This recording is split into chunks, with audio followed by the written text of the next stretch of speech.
దేవుని వాక్య వెలుగులో మనము కొంతకాలము క్రితం ఒక అంశాన్ని బట్టి మనం దేవుని వాక్యాన్ని ధ్యానిస్తూ ఉన్నాం. ప్రభు రాకడలో లేదా ప్రభు రాకడ సమీపముగా ఉండగా యేసయ్య అతి త్వరలో వస్తున్నాడని సూచనలు మనకు చెబుతున్నాయి. సూచనలు బట్టి మనకు అర్థమైపోతున్నాయి ఆయన రాకడ దగ్గరగా ఉంది. దేవుని వాక్యంలో ఇంకోసారి ఆయన రాకడ ఎలా ఉంటుందో సూచనలు ఏంటో అనేది ఇంకోసారి మీకు చెప్తాను. కానీ ఈ సమయంలో ఆయన రాకడ సమీపముగా ఉంది, ఇదిగో నేను త్వరగా వస్తున్నాను అంటున్నాడు. కానీ ఆయన రాకడ సమీపముగా ఉండగా మనం చేయాల్సిన పనులేంటి అన్న విషయాన్ని చదువుతూ మీకేమైనా గుర్తుంటే మీరు చెప్పండి. ప్రభు రాకడ సమయంలో మనం ఏం కలిగి ఉండాలి, ఎలా ఉండాలి అనేది మనం చూస్తే మొదటిగా నమ్మకత్వం కలిగి ఉండాలి. ఎందుకంటే ఇవి మన హృదయంలో భద్రపరచుకోవాలి. వీలైతే రాసుకోగలిగిన వాళ్ళు రాసుకోండి, చాలా మంచిది. ఆ తర్వాత ప్రభు రాకడ కొరకు ఓపికగా కనిపెట్టాలి.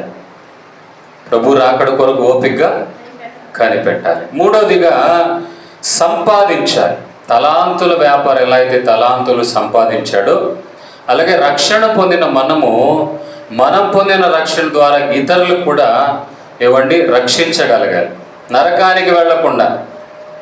నరకానికి వెళ్లకుండా మన ప్రజలని లేదా మన స్వజనులని లేదా మన గ్రామస్తులని లేదా మన పట్టణ వాస్తవులని లేదా ప్రతిరోజు పలకరిస్తున్న వారిని ఎవరైనా సరే వారిని మనం చూసిన వెంటనే అయ్యో వీళ్ళకి దేవుని సువార్త అందలేదే, వీళ్ళు దేవుని వాక్యం తెలియదే, వీళ్ళు రేపు నరకానికి వెళ్ళిపోతారేమో.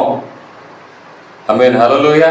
నరకం అనేది మన బైబిల్లో మాత్రమే ఉందని అనుకుంటే అది చాలా పొరపాటు. అర్థమైందండి? చాలామంది అంటారు యేసు ప్రభు నమ్మకపోతే నరకానికి వెళ్తాడంట. అసలు నమ్మకపోతే నరకానికి వెళ్ళటం ఏంటి అని. కానీ నరకం అనేది అన్నిటిలో ఉన్నాయండి. కానీ ఒక అద్భుతమైన విషయం చెప్పమంటారా? పరలోకానికి వెళ్ళే మార్గం మాత్రం యేసయ్య ఒకటే. రెడీ చెప్పండి హల్లెలూయా, హుషారు చెప్పండి హల్లెలూయా. నీ నీతి క్రియలను బట్టి నీవు పరలోక రాజ్యానికి వెళ్ళవు. నీ నీతి క్రియలు ప్రజల మధ్యలో చాలా బాగా భోజనం పెట్టాడండి, చాలా బాగున్నాడండి అని మనుషుల మధ్యలోనే ఉంటుంది. దాని వలన దేవునికి మెప్పు రాదు. అందుకని దేవుని వాక్యం అంటుంది మనుష్యుల నీతి దేవుని దృష్టికి ఎలా అంట? మురికి గుడ్డ లాంటిదంట. అది పాతబడిపోద్ది, అది చినిగిపోద్ది, అది కొద్ది రోజులు పోయిన తర్వాత మనుషుల గుర్తులో కూడా ఉండదు. ఈ రోజుల్లో మనుషులు ఎవరైనా ఒక రూపాయి ఇస్తే మాటలు మార్చేసే రోజులు, ఎవరైనా ముద్ద పెడితే చేయకూడని పనులు కూడా చేసే రోజుల్లో మనం ఉంటే ఈ నీతి క్రియలను బట్టి ప్రజలు మనల్ని గుర్తుపెట్టుకుంటారనేది చాలా విచిత్రమైన విషయం. కనుక దేవుని వాక్యం అంటుంది దేవుడు మనల్ని గుర్తించాలంటే మనుషుల నీతి కాదు, కానీ దేవుని నీతిని నెరవేర్చే బిడ్డలుగా ఉండాలి. ఆ నీతి అనగా దేవుని నీతి అనగా పాప క్షమాపణ, బాప్తిజమము పొందటం. అర్థమైందండి? బాప్తిజం అంటే ఏదో బలవంతంగా తీసుకునేది కాదు, ఎవరైనా బలవంత పెడితే తీసుకునేది కాదు. అలాని ఎవరు ఈ యొక్క గొప్ప దేవుని కార్యానికి బలవంతం పెట్టరు. ఈ విషయాన్ని మీరు గమనించాల్సిందిగా తెలియజేస్తూ ఉన్నాం. వాళ్ళు పాప క్షమాపణ, మారు మనసు పొంది ఇక దేవుని కొరకు బ్రతుకుతామని తీర్మానం చేసుకున్నప్పుడే బాప్తిజమాలు ఇస్తారు. అదే దేవుని నీతి. ఆ దేవుని నీతిని పొందిన తర్వాత ఆ విధంగా మనం జీవిస్తూ రక్షింపబడిన మనము ఇతరులు కూడా దేవుని రక్షణలోనికి నడిపించబడాలి. గట్టిగా చెప్పండి హల్లెలూయా. అనేకులను దేవుని కొరకు సంపాదించాలి. ఆ సంపాదించే విషయంలో ఒక స్త్రీ గురించి మనం చదువుకున్నాం. ఆమె పేరండి సమరియా స్త్రీ. ఆమె దేవుని గురించి తెలుసుకుంది, అనేకులను దేవుని వద్దకు నడిపించింది. మనం కూడా అనేకులను సంపాదించాలి. ఒక ఊరి వాళ్ళనే యేసు ప్రభు కొరకు ఆవిడ సంపాదించినట్టుగా మనం చూస్తూ ఉన్నాం. ఇది ఎలా సాధ్యమన్నా, ఇది కుదిరిద్దా అంటే ప్రార్థన ద్వారానే సాధ్యం. కానీ విడిగా నువ్వు ఎవరు చెప్పినా వినరు. దేవుని దగ్గర ప్రార్థన చేసుకోలేయా, నేను ఎవరు చెప్పినా వాళ్ళ మనస్సుని ఆకర్షించయ్యా, వాళ్ళ జీవితాన్ని మార్చయ్యా. ఎందుకంటే వాళ్ళు రక్షణ పొందడం కూడా నాకు కావాలి, వాళ్ళు కూడా రక్షణలో రావాలని నేను కోరుతున్నానని ప్రార్థన చేసినప్పుడు నిశ్చయంగా దేవుడు కార్యాలు జరిగిస్తాడు. ఇక 4వ విషయాన్ని మనం చదువుకుందాం. సత్క్రియలు చేయడం మానకూడదు. ఏం చేయడం మానకూడదు అంటండి? సత్క్రియలు అంటే మంచి పనులకు మించి, మంచి పనుల కంటే ఎక్కువగా, మరో మాట చెప్పాలంటే దైవికమైన పనులు మనం చేయడం మానకూడదు. చూడండి, దేవుని వాక్యాలు మనం చూడగలిగితే కొర్నేలి గురించి మనం చూస్తే అపోస్తల కార్యములు 9వ అధ్యాయం చదువుదాం అందరు కలిసి. అపోస్తల కార్యములలో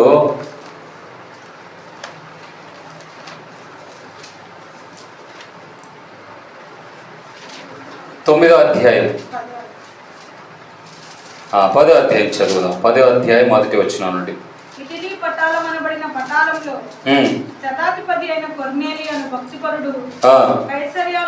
కైసరియాలో ఉండెను. ఇంటి వారందరితో కూడా దేవుని యందు భయభక్తులు గలవాడై ఉండి ప్రజలకు బహుధర్మము చేయుచు ఎల్లప్పుడూ దేవునికి ప్రార్థన చేయవాడు. చూడండి, ఇతని పరిస్థితి ఏంటంటే ఇతడు దేవుని నమ్ముకున్నవాడు. ఇక్కడ ఇతను ఎక్కడున్నాడంట? మొదటి నుండి చదివితే ఏముంది? ఇటలీ పటాలం అనబడిన ఒక పటాలములో ఉంటున్నాడు ఇతను నివసిస్తూ ఉన్నాడు. కుటుంబం అంతా దేవునిలో ఉంది. కుటుంబం అంతా దేవునితో ప్రార్థన చేస్తూ ఉన్నారు. కుటుంబం అంతా భక్తి కలిగిన మార్గంలో నడిపించబడటమే కాకుండా అతనంట బహు ధర్మము చేస్తున్నాడు. వెళ్ళి చెప్పండి హల్లెలూయా. బహు ధర్మము చేసే ఒక వాతావరణం కలిగిన వాడు, అంటే సత్క్రియలు చేస్తున్నాడు. దేవుని నమ్మిన వాళ్ళు, దేవుని నమ్మినటువంటి కుటుంబాలని అతను ఏ సమయమైనా ఆదుకోవాలి, ఎలాగైనా అతనికి వాళ్ళకి సహకారంగా ఉండాలి అని ఏం చేస్తున్నాడంటే బహుధర్మము చేస్తున్నాడు. ధర్మము చేయడమే కాదు, అతనంట దేవుని సన్నిధానంలో భక్తి పరుడుగా ఉంటూ కుటుంబం అంతటితో కూడా దేవుని యందు ఆరాధనలు ప్రార్థనలు చేస్తూ ఉన్నటువంటి అనుభవాలు మనం చూస్తూ ఉన్నాం. వెళ్ళి చెప్పండి హల్లెలూయా. మరి ఈ రోజున భక్తి పరుడుగా మరి ఉన్నాడు ఎవరు? కొర్నేలికి ఉన్నటువంటి సత్క్రియ ఏంటంటే మొదటిగా అతను దేవుని యందు భక్తి కలిగిన వాడు, భయభక్తులు కలిగిన వాడు. సత్క్రియ అంటే ఏదో చేతులతో చేసే మంచి పని కాదు, కానీ నా ప్రియమైన దేవుని బిడ్డలారా, ఆత్మీయ జీవితంలో చేసే మంచి పనులు. దేవుని యందు భయభక్తులు కలిగి, భయము భక్తి రెండు కలిగి ఉండాలి. అంత్య దినాల్లో భక్తి కనబడుతుందండి. కోట్లు జనాలు కనపడుతున్నారు, వేల జనాలు కనపడుతున్నారు, కానీ పాపము గురించిన భయం ప్రజల్లో లేదు. దేవుని గురించిన భయం ప్రజల్లో లేదు. మందిరానికి వెళ్తున్నారు, అన్ని దగ్గర వెళ్తున్నారు, కుప్పలు ఎక్కడ పడితే అక్కడ జనాలు ఉన్నారు. దాన్ని మనం ఏమంటాం అంటే భక్తి అంటాం. అక్కడికి వెళ్ళటం భక్తి, కూర్చోవడం భక్తి, వినడం భక్తి. కానీ భక్తితో పాటు ఇవన్నీ విన్న నేను, ఇవన్నీ చేస్తున్న నేను ఇతరులు హింసించడం తప్పు, ఇతరుల్ని బాధ పెట్టడం తప్పు. అర్థమైందండి? పాపము చేస్తే నేను నరకానికి వెళతాను, పాపము చేస్తే దేవుని ద్వారా శిక్షావిధి వస్తుంది అనేది భయం. గడి చెప్పండి హల్లెలూయా. ఈ రోజున భయము లేకుండా కేవలం భక్తి చేస్తున్నారు. భక్తి పరలోక రాజ్యాన్ని తీసుకెళ్ళదు, కానీ దేవుని యందు భయభక్తులు కలిగిన అనుభవాలు నిన్ను పరలోక రాజ్యాన్ని తీసుకొని వెళ్తాయి. ఆమేన్ హల్లెలూయా. భక్తి అందరూ చేస్తున్నారు, అన్నిట్లో చేస్తున్నారు, కానీ అన్నిట్లో అందరూ చేస్తున్నారని నిజమైన జీవము కలిగిన దేవుడైన యేసయ్యను నమ్ముతున్నా నువ్వు చేసి ఏం ప్రయోజనం? కనుక భక్తితో పాటు ఏం రావాలంటండి? భయము కూడా రావాలి. భక్తి ఉండి భయము లేకపోతే ప్రయోజనం లేదు, కానీ భయము భక్తి కలిగి ఉన్నప్పుడే చూడండి అతని కుటుంబములో ఉన్న ఆ యొక్క కొరతను దేవుడు తీర్చినట్టుగా చూస్తూ ఉన్నా. ఆ కుటుంబంలో ఏం లేదంట, ప్రార్థన చేసుకునే వాళ్ళే, భక్తి పరులే. ఆఖరి వాళ్ళ స్థితి ఏంటంటే వాళ్ళు ప్రార్థిస్తూ దేవుని ఆరాధన చేస్తూ ఉండగా వారి మీద దేవుని ఆత్మ నింపుదల వచ్చేదంట. వారు అప్పటికీ బాప్తిజం కూడా పొందలేదు, ఇంకా అప్పటికే బాప్తిజం పొందలేదు. దేవుని ఆత్మ నింపుదల పొందుతూ ఉండగా అతను చేస్తున్న సత్క్రియలను బట్టి, అతను దేవుని యందు ఉన్నటువంటి నమ్మకాన్ని బట్టి దేవుడు ఒక దైవజనుడు కూడా ఏర్పాటు చేశాడు. ఎడి చెప్పండి హల్లెలూయా. మనము కూడా మన జీవితాలలో సంఘములు మనం ఉన్నప్పుడు భయభక్తులు కలిగి, అంతేకాకుండా అనేక విధాలుగా సంఘములు కూడా ధర్మకార్యాలు చేస్తూ అనేకులకు ప్రయోజనకరమైన పనులు మనం చేయాలి. బైబిల్ ఇంకో దగ్గర శతాధిపతి ఉన్నాడు, అతను ఒక అన్యజనుడే. అతను ఒక అన్యజనుడే. ఆ అన్యజనుడిగా ఉన్న శతాధిపతి ఏం చేశాడంటే వాళ్ళ ఇంట్లో దాసుడు బాగలేకపోతే ఆ శతాధిపతి రాకుండా ఒక వ్యక్తిని పంపుతాడు. ఏంటయ్యా ఏమైంది అని అంటే, అయ్యా మనకు తెలిసిన శతాధిపతి మీకు తెలుసు కదా, మరి ఆ శతాధిపతి చాలా మంచివాడు, చాలా భక్తి కలిగిన వాడు. ఆఖరికి మన ఊర్లో సమాజ మందిరం కూడా కట్టించాడయ్యా అతను. అర్థమైందండి? ప్రజలందరూ వచ్చి ప్రార్థన చేసుకోవడానికి, ప్రజలందరూ వచ్చి దేవుణ్ణి స్తుతించడానికి ఒక అన్యజనుడిగా ఉండి సమాజ మందిరాన్ని కట్టించాడయ్యా. అవును, మంచిది. ఇప్పుడు ఏమైంది అని అంటే, వాళ్ళ ఇంట్లో ఒక దాసుడు ఉన్నాడయ్యా. అతను పక్షవాయువుతో బాధపడుతున్నాడు, పడక మీద లేవలేని స్థితిలో ఉన్నాడు. అతను తన యజమానుని సంతోషపెట్టేలాగా ఏ పనులు చేయలేకపోతున్నాడు కనుక ఇదిగో నీకు ఈ విషయం చెప్పాలని పంపించాడు అన్నప్పుడు దేవుడు ఆ కుటుంబంలో ఉన్న కొరత కూడా తీర్చాడు. దేవుడు ఏం చేశాడంటే, ఆఖరికి ఇదిగో నేను బయలుదేరి వస్తాను, వచ్చి ప్రార్థన చేస్తానంటే అతను అంటాడు, అయ్యా ఇది ఎంతటి మాట, నీ అంతటి వాడు రావటమా? అసలు సైన్యంలో ఉన్నప్పుడే శతాధిపతి మాటలు వింటారు అతని కింద ఉన్న సైనికులు. ఇక జీవం కలిగిన దేవుడైన నీవు సెలవిస్తేనే సమస్త సృష్టి కలిగినప్పుడు ఒక మాట పంపితే మా దాసుడు బాగుపడడా? గడి చెప్పండి హల్లెలూయా. ఎప్పుడైతే మాట సెలవిచ్చాడో పడక మీద ఉన్నటువంటి ఆ దాసుడు కూడా బాగుపడ్డాడు. ఇలాగా దేవుని విషయంలో సత్క్రియ చేయడం మానకుండా మనం నడిపించబడాలి. ఇదేదో ఊపు మీద చేసేసుకోనో, ప్రారంభంలో ఉన్నప్పుడు చేసేసుకోనో, మెల్లగా భక్తి తగ్గుతూ ఉన్నప్పుడు ఏమంటే ఛార్జింగ్ తగ్గిపోతే లైట్ తగ్గిపోయినట్టుగా భక్తి తగ్గకూడదు, ఆత్మీయత తగ్గకూడదు. గడి చెప్పండి hallelujah. If you are connected with the lord you will be bright in your future. నువ్వు ఎప్పుడైతే దేవునితో కనెక్ట్ అయి ఉంటావో నీ జీవితం, నీ భవిష్యత్తు గొప్పగా ఉంటుంది. గడి చెప్పండి హల్లెలూయా. నా ప్రియమైన దేవుని బిడ్డలారా, ఈ రోజున దేవుని వాక్యాన్ని బట్టి చూస్తూ ఉన్నాం. ఇతని కూడా అలాగే పరిస్థితి వచ్చింది. ఒక భక్తి కలిగిన వాడే, భయం కలిగిన వాడే, కుటుంబం అంతా, ఆఖరికి ఒక శతాధిపతి కొర్నేలి ఉన్న ఇంట్లో వాళ్ళందరూ ప్రార్థన కూర్చుంటారండి. కొర్నేలు అంటే ఒక మంచి స్థితిలో ఉన్నవాడు, శతాధిపతి అతను కూడా. కానీ ఇంట్లో ఉన్న పనులందరూ ప్రార్థనలో కూర్చుంటారంట వాళ్ళందరూ. ఎంత గొప్ప విషయం. సమయాన్ని కేటాయిస్తున్నాడు దేవుని కొరకు.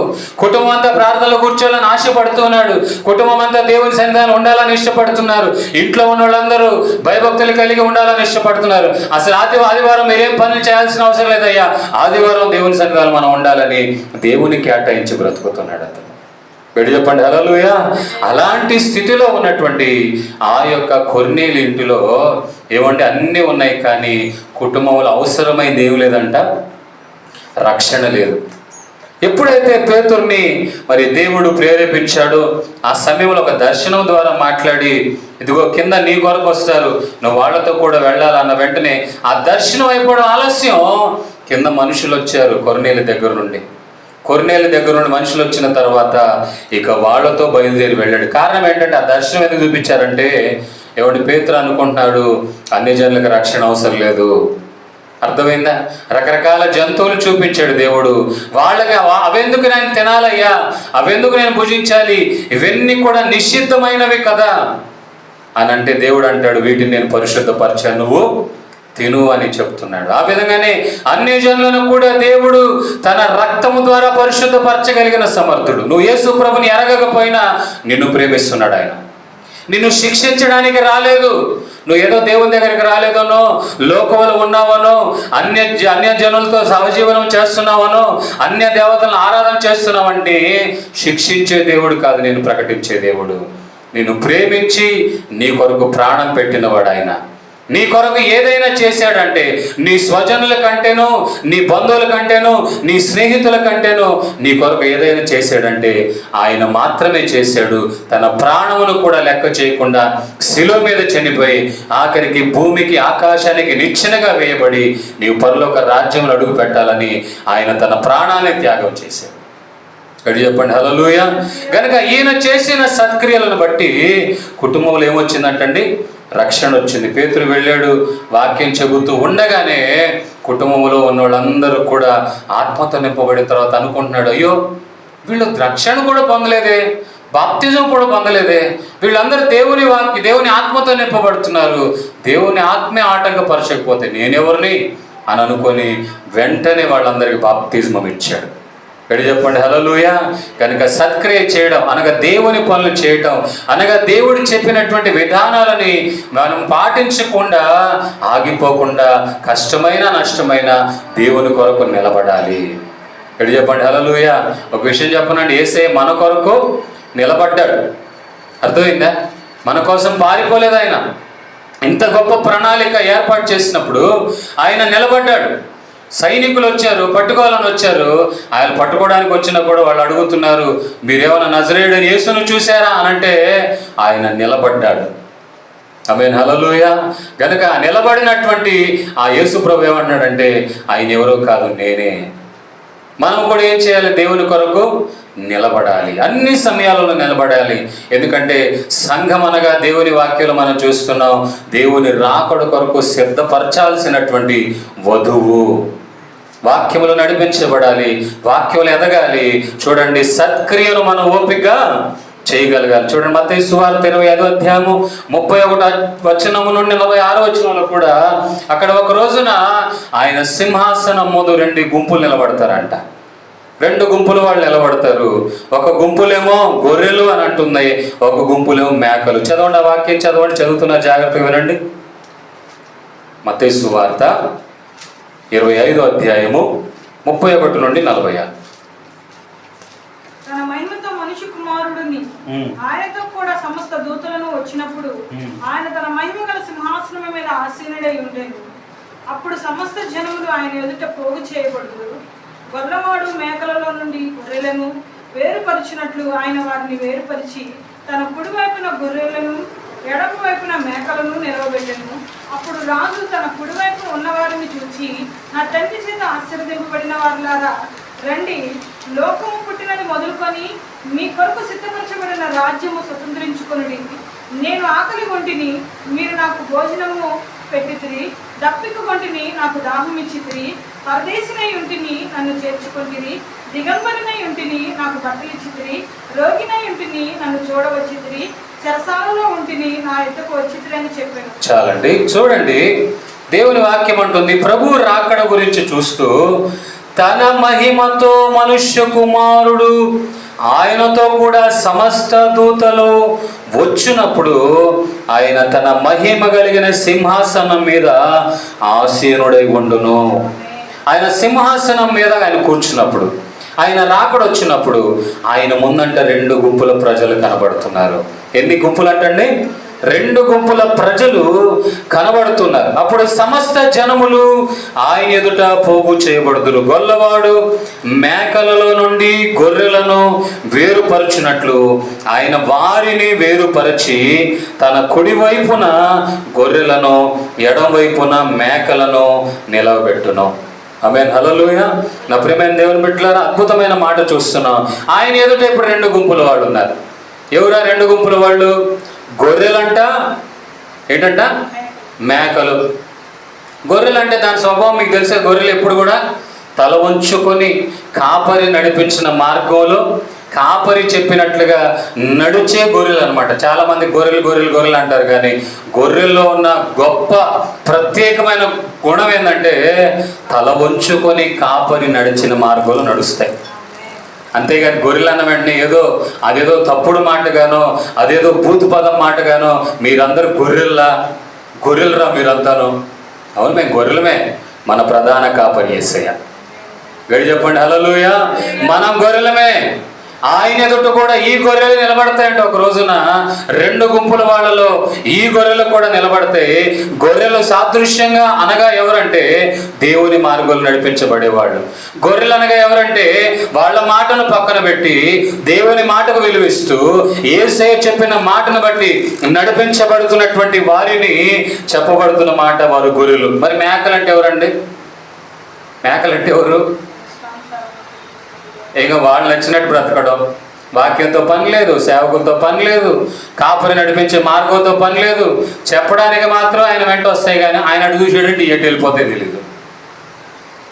ఎప్పుడైనా మీరు చూడండి, మేకలు దారిలో వెళుతూ ఉంటే కనబడిన చెట్టు మీద అంతా వారిపోతాయి. ఎక్కడెక్కడ మరి ఏమండి ఎక్కడెక్కడ తినడానికి ఉంటుందో అక్కడ పోయి ఏం చేస్తాయంటే అవి మేస్తూనే ఉంటాయి. కానీ గొర్రెలు అలా ఉండవు. కాపరి నడిపించిన మార్గంలోనే అవి నడుస్తాయి. ఇవి రెండు గుంపులు ఉన్నప్పుడంట, అప్పుడంట రాజు తన కుడివైపునున్న వారిని చూచి, నా తండ్రి చేత ఆశీర్వదింపబడిన వారులారా రండి, లోకము పుట్టినది మొదలుకొని మీ కొరకు సిద్ధపరిచిన రాజ్యమును స్వతంత్రించుకోండి. మీ కొరకు రాజ్యం సిద్ధపరచబడింది. ఎవరికి అంటున్నాడు? గొర్రెలండి. చాలా మంది తిడుతుంటాడే గొర్రెలని. ఆ గొర్రెలకే రాజ్యం సిద్ధపరచబడిందంట. ఎందుకని? అప్పుడు రాజు కుడివైపున ఉన్న వారిని చూచి, నా తండ్రి చేత వాళ్ళు ఆశీర్వదించబడ్డారు. ఏమండి? మీరు లోకము పుట్టినది మొదలుకొని మీ కొరకు సిద్ధపరచబడిన రాజ్యమును స్వతంత్రించుకోండి. అయ్యా, మాకెందుకు ఈ రాజ్యం?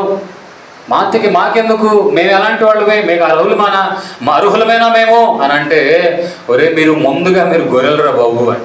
ఏందయ్యా గొర్రెలని ఎంత మాట అంటున్నాం అంటే, నా మాటను బట్టి మీరు మీ ఆత్మీయ జీవితంలో నడిపించబడుతున్నారు.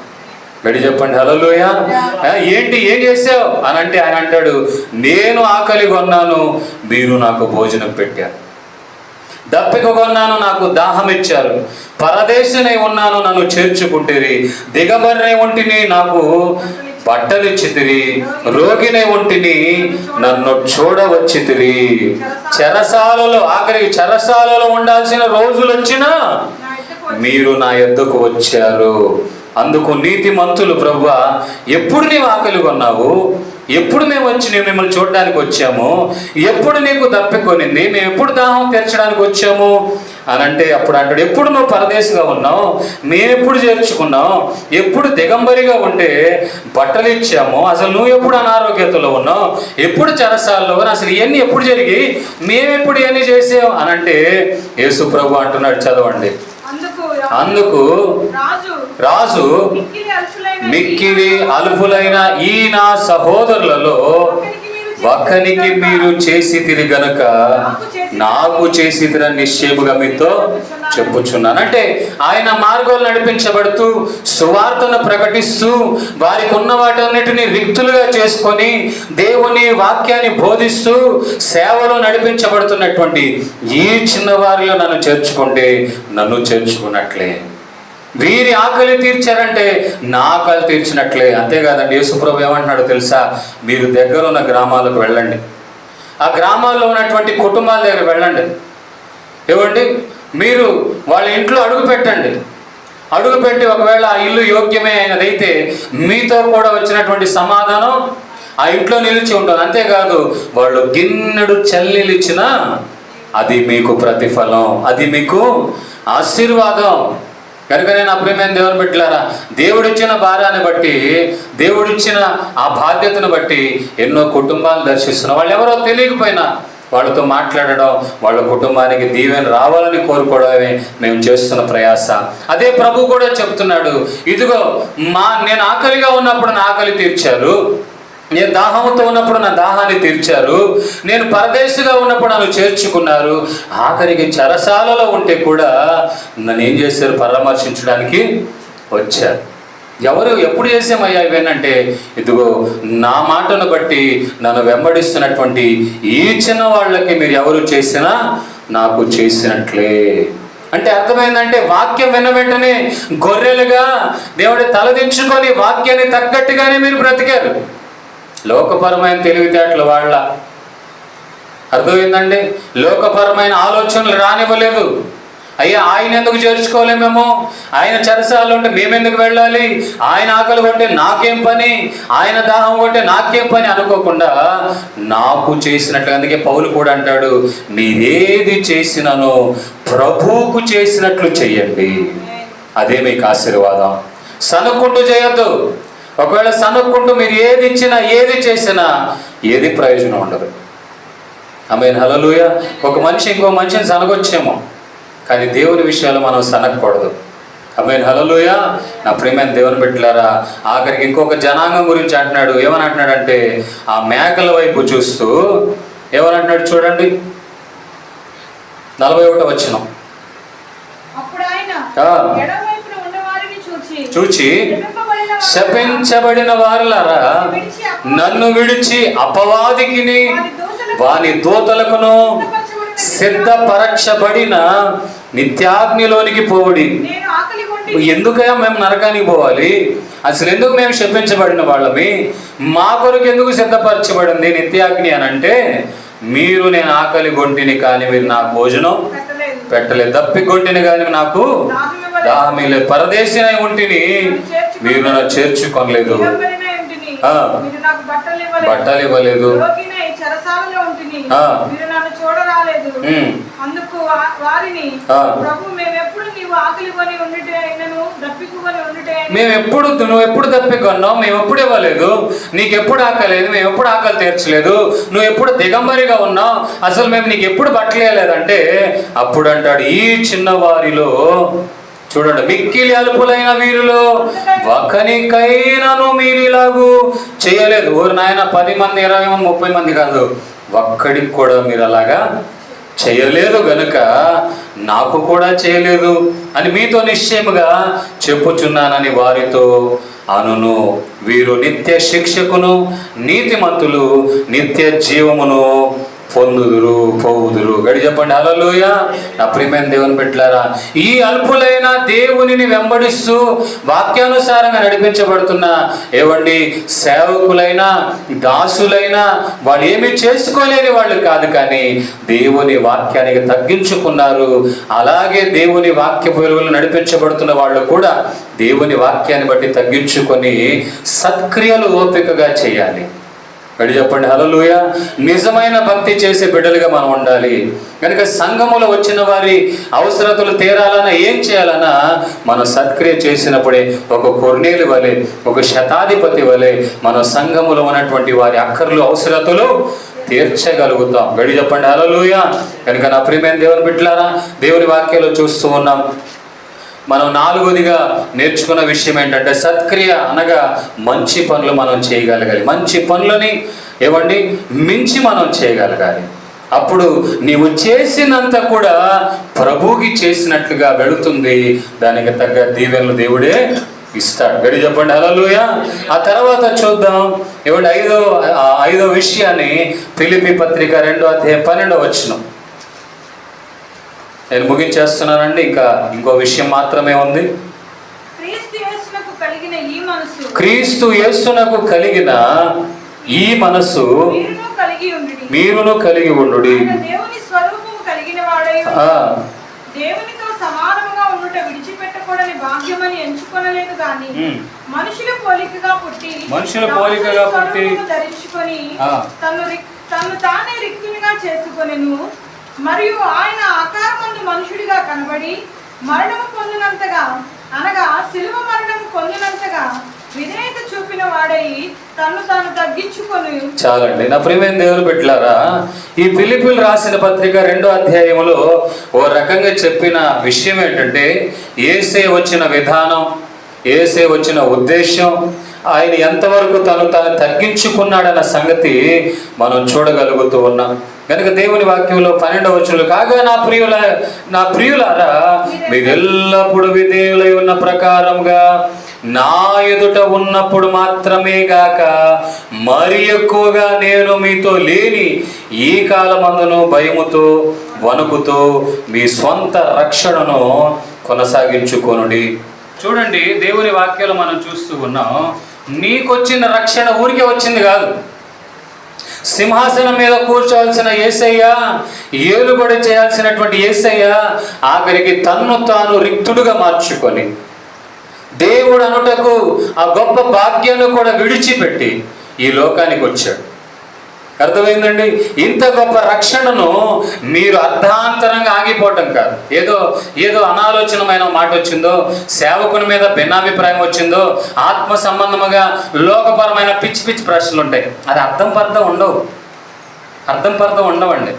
అనవసరమైన పిచ్చి ప్రశ్నలు. బైబిల్ ఉదాహరణ చెప్పాలంటే ఏమంటే గుడ్డోడికి కళ్ళు కావాలని అడగకుండా వాళ్ళు అడిగిన అర్థం పర్థం ప్రశ్నలు లేని ప్రశ్న ఏంటో తెలుసా? వీడు గుడ్డోడుగా పుట్టడానికి ఎవరు కారణం అంటాడు. కళ్ళు లేనోడు వచ్చాడు, లేదా కళ్ళు లేనోడి దగ్గర వచ్చాము, వస్తే అడగాల్సింది ఏంటంటే అయ్యా పాపం కళ్ళు లేకుండా బాధపడుతున్నాడు, అయ్యా పాపం పనులు చేసుకోలేకపోతున్నాడు, కళ్ళు వచ్చేలాగా ప్రార్థన చేయబోబు అని యేసుప్రభుని అడగకుండా వీడు గుడ్డివాడిగా పుట్టడానికి ఎవరు కారణం? మరి ఇండ్లలో సమస్యలు వచ్చాయనుకండి, ఎవరు పుడితే అలా పాపాలు వచ్చాయి, ఎవరు పుడితే కుటుంబ దరిద్రం వచ్చాయి, ఎన్ని పిచ్చి ప్రశ్నలు. వీటిని బట్టి ఆత్మీయ జీవితానికి దెబ్బ కలిగేటట్టుగా ఉండకూడదు. అర్థమైందండి? భ్రష్టత్వపు మనస్సు మనలో రాకూడదు. ఏమంటే ఇతరుల బట్టి, చర్చికో ప్రార్థనకో లేదా భక్తి కలిగిన ఇతరుల బట్టి నీ ఆత్మీయ జీవితాన్ని పాడు చేసుకోకుండా, భ్రష్టత్వము నీలో ప్రవేశించకుండా జాగ్రత్త పడాలి. గడి చెప్పండి హల్లెలూయా. ఒక వ్యక్తి దేవుని నమ్మాడు అనుకోండి, అతనిలో భ్రష్టత్వం రాకుండా మనం జాగ్రత్తగా చూసుకోవాలి. ఎందుకంటే అతన్ని దేవుని మార్గం నుండి తప్పిపోయాడు అనుకున్నాం, మరలా అతని త్వరలో రక్షణలో మనం నడిపించలేము.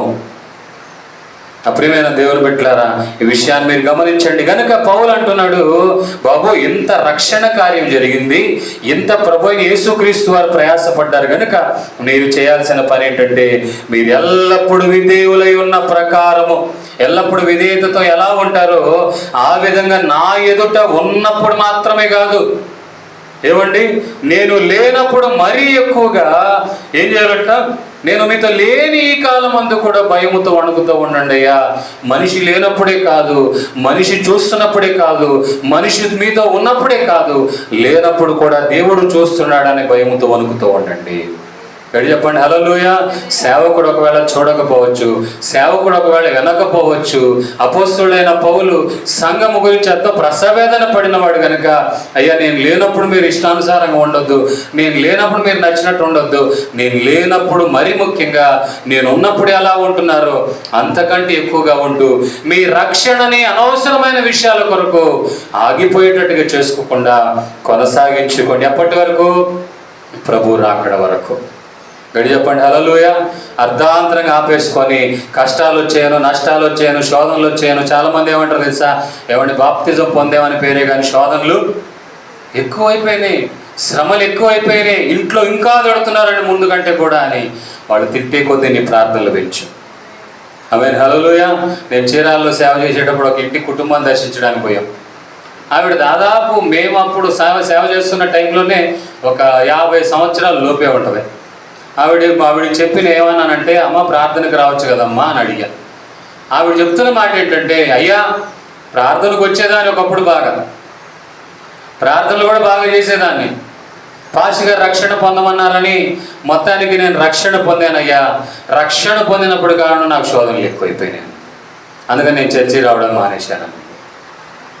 ఇప్పుడు యేసు ప్రభు కూడా శోధనలు వచ్చాయి బాప్తిజం పొందిన తర్వాత. మీరు ఇంటికి వెళ్ళి చదవండి, మత్తయి సువార్త 4వ అధ్యాయంలో ఉంది. తిండి విషయంలో వచ్చింది, లోక సంబంధమైన సుఖభోగాల విషయంలో వచ్చింది, ఏవండి అన్ని రకాల శోధనలు వచ్చాయి.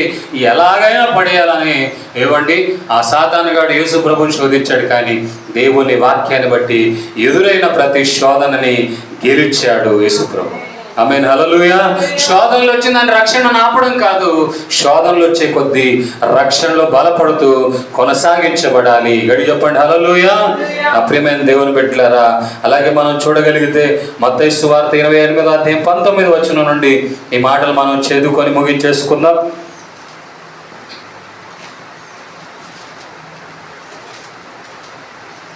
28:19 నుండి చదువుదాం. కాబట్టి మీరు వెళ్ళి సమస్త జనులను శిష్యులనిగా, సమస్త జనులను శిష్యులనిగా చేయుడి, తండ్రి యొక్కయు కుమారుని యొక్కయు పరిశుద్ధాత్మ యొక్కయు నేను మీకు ఏ సంగతులైతే ఆజ్ఞాపించాను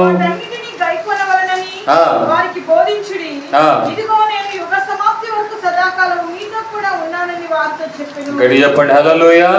చూడండి, యేసు ప్రభు సువార్త ప్రకటించడానికి లేదా సేవకులకైనా విశ్వాసులకైనా యేసు ప్రభు ముందుగానే ఏమండి పర్మిషన్ ఇచ్చాడు. ఎప్పుడు ఇది? యేసు ప్రభు ఉన్న రోజుల్లోనే, పరలోకానికి ఆరోహణమవుతున్నటువంటి సమయంలోనే, చరిత్ర విభాగింపబడుతున్న రోజుల్లోనే శిష్యులుగా కొంతమందిని ఏర్పాటు చేసి ఏమంటున్నాడంటే, చదవండి, ఇప్పుడు చదవండి, మళ్ళా హుషారుగా చదవండి, ముగించేస్తున్నా, హుషారు చదవండి. కాబట్టి మీరు వెళ్ళి సమస్త జనులను ఏం చేయాలంట? శిష్యులుగా, అంటే ఆయనను వెంబడించే వాళ్ళలాగా మీరు చేయండి. తండ్రి యొక్క కుమారుని యొక్క పరిశుద్ధాత్మ నామములో వారికి బాప్తిజం ఇచ్చి వారికి నేను ఏదైతే మీకు చెప్పానో వాళ్ళకి ఆ విషయాలన్నిటిని మీరు బోధించండి. అంటే అర్థం ఏంటంటే మన మీద కూడా సువార్త ప్రకటించే భారము ఉంది, బాధ్యత ఉంది. దేవుడు మనకు ఈ వాక్యాన్ని బట్టి మీరు సువార్త ప్రకటించండి అన్న అధికారాన్ని దేవుడు మనకి ఇచ్చాడు. ఇక్కడ చెప్పండి హల్లెలూయా, విషయాలు చెప్పండి హల్లెలూయా. అంతేకాదు మార్కు సువార్త 16:16 కూడా మనం చూస్తూ ఉన్నాం. 16:15 మరియు మీరు సర్వలోకమునకు వెళ్ళి సర్వ సృష్టికి సువార్తను ప్రకటించండి. అర్థమైందండి? ఇది నేను చెప్తున్న మాట కాదండి, నా మాటలు కాదు. యేసు ప్రభువే సువార్త ప్రకటించమని చెప్పాడు కనుక ఈ రోజున సువార్త ప్రకటించే వాళ్ళు అనేకమైన గ్రామాలకు వెళ్ళి నరకము నుండి తప్పించబడడానికి వారికి సువార్త ప్రకటిస్తూ ఉన్నారు. ఇక్కడ చెప్పండి హల్లెలూయా. నా ప్రియమైన దేవుని బిడ్డలారా, సువార్త ప్రకటించే వారికి, సువార్త విన్నవాళ్ళ వల్ల ఏమైనా ప్రయోజనం ఉందా అంటే వాళ్ళ వలన భౌతికమైన ప్రయోజనాలు ఉండకపోయినా పరలోక రాజ్యములో వారిని చేర్చాలనే పెద్ద లాభము ప్రతి సువార్త ప్రకటించే వాడికి ఉంటుంది. ఇక్కడ చెప్పండి హల్లెలూయా.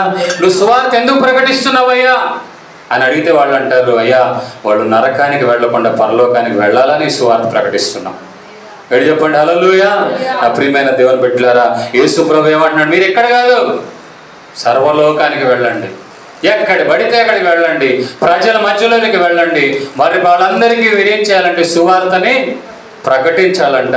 సర్వ సృష్టికి సువార్తను ప్రకటించండి. నమ్మి బాప్తిజం పొందినవాడు ఏమవుతాడంట? రక్షింపడతాడు. నమ్మని వారికి ఏమైపోతుంది? శిక్ష విధించబడుతుంది. ఇది నా ప్రియమైన దేవుని బిడ్డలారా, ఆయన ఆశ ఏంటంటే మీరు మారు మనసు పొందాలి, మనస్సు మార్చుకోవాలి, పాపపు జీవితం నుండి బయటికి రావాలి, వ్యసనాల నుండి విడుదల పొందాలి, ఇష్టానుసారమైన జీవితాన్ని విడిచిపెట్టాలి. అప్పుడంట నీవు బాప్తిజం పొందినప్పుడు ఆయన నిన్ను పరలోక రాజ్యానికి చేర్చాలని ఇష్టపడుతున్నాడు. కనుక దేవుని వాక్యం అంటుంది, నువ్వు సువార్తను ప్రకటించాలి. సువార్తను ప్రకటించడానికంటే ఏమైనా కావాలా అంటే నీ సాక్ష్యం పంచుకుంటే చాలు.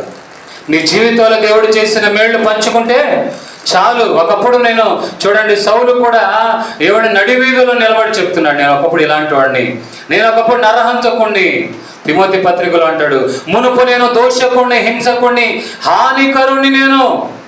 ఒకప్పుడు నేను ప్రజలని, నేను నమ్ముకున్న సిద్ధాంతాలకి, నేను నమ్ముకున్న మతానికి నేను కట్టుబడి ఎంతో మందిని చంపేవాడిని. వాళ్ళని చంపుతూ ఉంటే ఆ రక్తం మీద పడుతుంటే నేనెంతో ఆనందం పొందేవాడిని. కానీ ఎప్పుడైతే దేవుడు నన్ను దర్శించాడో, దేవుని సువార్త నన్ను దర్శించిందో, నేను నమ్మకమైన వానిగా దేవుని దృష్టిలో ఎంచబడ్డాను. ఈ గొప్ప పరిచర్య దేవుడు నాకు అప్పగించాడు. గడి చెప్పండి హల్లెలూయా. కనుక నా ప్రియమైన దేవుని బిడ్డలారా, దేవుని వాక్య వెలుగులో మనం చూస్తూ ఉన్నాం. మనం చేయాల్సిన పనులు ఏంటంట? నా ప్రియమైన దేవుని బిడ్డలారా, సువార్తను మానక ప్రకటించాలి. గడి చెప్పండి హల్లెలూయా. ఏమంటే 5వ వచనం, ఐదో విషయాన్ని మనం చూస్తూ ఉన్నాం. సత్క్రియలు చేయాలి. 5వ విషయంలో మనం చూస్తూ ఉన్నాం, రక్షణను కొనసాగించాలి. 6వ విషయములో మనం చూడగలుగుతున్నాం, సువార్తని ప్రకటించాలి. ఈ 6 పనులు మనం చేయాలి. మొదటిగా నమ్మకత్వం కలిగి ఉండాలి. ప్రభు రాకడ వరకు దేవుని దృష్టిలో నమ్మకస్తులుగా ఉండాలి. రెండోదిగా ప్రభు రాకడ కొరకు కనిపెట్టాలి, విసిగిపోకూడదు. ఏంటంటే వస్తాడు అన్నాడు, ఇంకా రాలేదేంటని కాదు. ఆయన నువ్వు అనుకుంటే రావటం కాదు, కానీ ఎవరు నశించకూడదని ఆయన ఆలోచన చేస్తున్నాడంట. ఆ తర్వాత మనం చూస్తూ ఉన్న మూడోదిగా ఇతరులను మనం దేవుని కొరకు సంపాదించాలి. 4వదిగా ప్రభు రాకడ వరకు సత్క్రియలనగా సంఘములో మంచి కార్యక్రమాలు చేస్తూ అన్యజనుల రక్షణలో నడిపించబడడానికి ప్రయాసపడాలి. ఆ తర్వాత మనం చూస్తున్నాం, రక్షణని కొనసాగించాలి. ఎన్ని కష్టాలు వచ్చినా, శ్రమలు వచ్చినా మనం రక్షణను ఆపివేయకూడదు. 6వదిగా మనం చూస్తున్నాం, సువార్త మానక ప్రకటించాలి. ఎందుకంటే ప్రభు మనకిచ్చిన అధికారం, మనకిచ్చిన పర్మిషన్ ఏంటంటే మీరు సర్వలోకానికి వెళ్ళి సర్వ సృష్టికి. ఒక క్రైస్తవుడు ఏదైనా చేస్తున్నాడు, ఒక సేవకుడు ఏదైనా చేస్తున్నాడంటే నిశ్చయంగా వాక్యములో ఉంది గనుకనే చేస్తాడు. ఆమేన్ హల్లెలూయా. ఈ విషయాన్ని గమనించండి. ఇష్టానుసారంగా ఏ విశ్వాసి అయినా, ఏ సేవకుడైనా తన నచ్చినట్లుగా భక్తి చేయడు, తన నచ్చినట్లుగా బ్రతకడు గనుక, వాక్యానుసారంగా జీవిస్తాడు గనుక నా ప్రియమైన దేవుని బిడ్డలారా, ఇవన్నీ కూడా ప్రభు రాకడలో ఓపికగా చేయాలి. ఎందుకో తెలుసా? ఏ ఆత్మ నశించడం దేవుని చిత్తము కాదు. చివరికి నరకానికి వెళ్ళిన తర్వాత, అయ్యా నన్ను ఎలాగైనా బయట తీసుకురా ప్రభా, అయ్యా మా అన్నదమ్ముళ్ళు బయట ఉన్నారయ్యా, వాళ్ళు కూడా రక్షణ పొందాలయ్యా అంటే అయ్యే పని కాదు. లేదా ఎప్పుడో జీవితం అంతా అయిపోయే టైంకి, ఇంకా ఈరోజు మాపో చచ్చిపోయే టైంలో, అయ్యా నాకు కూడా బాప్తిజం అయ్యా, మరి రక్షణ పొందే బాప్తిజం మారు మనసు పొందేవంటే మారు మనసు పొందలేదయ్యా, యేసు ప్రభు నమ్మలేదయ్యా, బాప్తిజం ఇస్తే చాలయ్యా పరలోకానికి పోతారంట కదా అంటే ప్రయోజనం లేదు. కనుక మారు మనసు పొందు, రక్షణ పొందు, బాప్తిజం పొందు, ప్రభు రాకడికి సిద్ధపరచబడు. దేవుని వాక్య వెలుగులో ఇంత సమయం మీరు విన్న మాటలన్నీ కూడా మన హృదయాలలో దేవుడు భద్రపరచి నడిపించునుగాక. అందరూ